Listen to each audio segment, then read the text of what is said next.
İşgüzar səhər davam edir. Verilişimizin sonuncu saatına baxırsınız. Əlbəttə ki, bir sıra mövzulardan danışacağıq. Öncəki saatlarda toxunmadığımız istiqamətlərə də ayrılıqda nəzər yetirəcəyik. Fars körfəzində digər Əbu Musa, Böyük və Kiçik Tum adaları Amerika Birləşmiş Ştatlarının diqqətindədir. Sözü gedən quru parçalarına Birləşmiş Ərəb Əmirliklərinin də iddiası var. Adaların strateji əhəmiyyəti isə qlobal təhlükəsizlik məsələsini biraz da qabardır. Vaşinqtonun bu ərazilərə dair hansı planları var? Adalara nəzarət hansı üstünlük yarada bilər? Araşdırmışıq.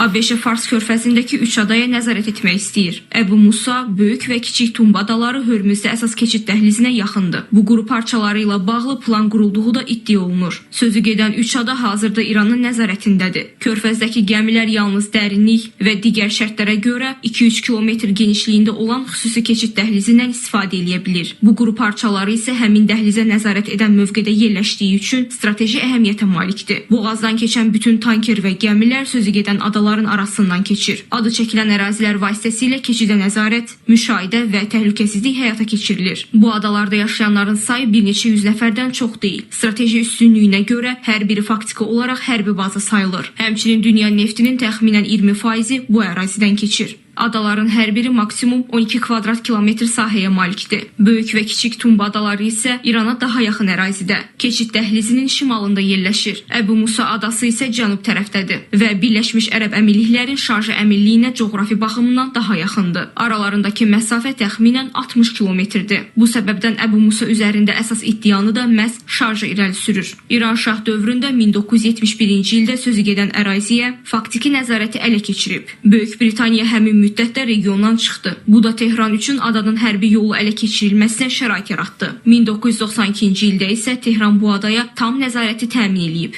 Əbu Dabi adı çəkilən ərazini ondan alındığını iddia etsə də bunu dəyişdirə bilmir. Birləşmiş Ərəb Əmirlikləri bu adaların əvvəllər Ras Əl-Xayma və Şarja əmirliklərinə məxsus olduğunu bildirir.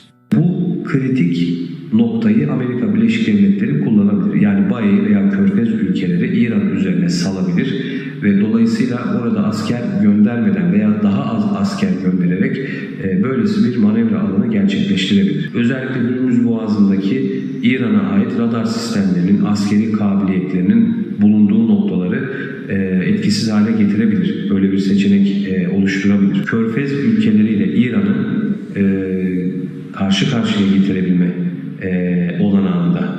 Adaların yerləşməsi baxımından Əbu Musanın ABŞ və İsrail üçün indiki vəziyyətdə daha əlverişli olduğu bildirilir. Həm cənub hissədə yerləşir, həm də ortaq maraqlar mövcuddur. Bu quru parçasının Birləşmiş Ərəb Əmirliklərinə yaxın ərazidə olması logistika və dəstək baxımından üstünlük yaradır. Hətta Əbu Dabinin bu məsələdə Vaşinqtona dəstək göstərə bilməsi gündəmdədir. İddialara görə Əmirlik Birləşmiş Ştatlarından Əbu Musa adasının geri alınması üçün əməkdaşlıq edə bilər. Belə olan halda isə İran üçün vəziyyət çətinləşəcək. Çünki Əbu Musa Tum adalarına nisbətən daha uzaqda olduğu üçün müdafiəsi çətin ola bilər. Ortaklaşa bir harekat ile adaları ele geçirmiş olduklarını varsaysak bile buraları uzun süre ellerinde tutma imkan ve kabiliyetlerinin oldukça zayıf olduğu da unutulmamalıdır. Ekonomik, psikolojik ve rejimsel bir darbe olarak ele alınacağından dolayı bu adaların kaybı İran açısından hayati öneme haiz olacaktır. Bu adaları kaybetmesi halinde Körfez ülkelerinin tamamını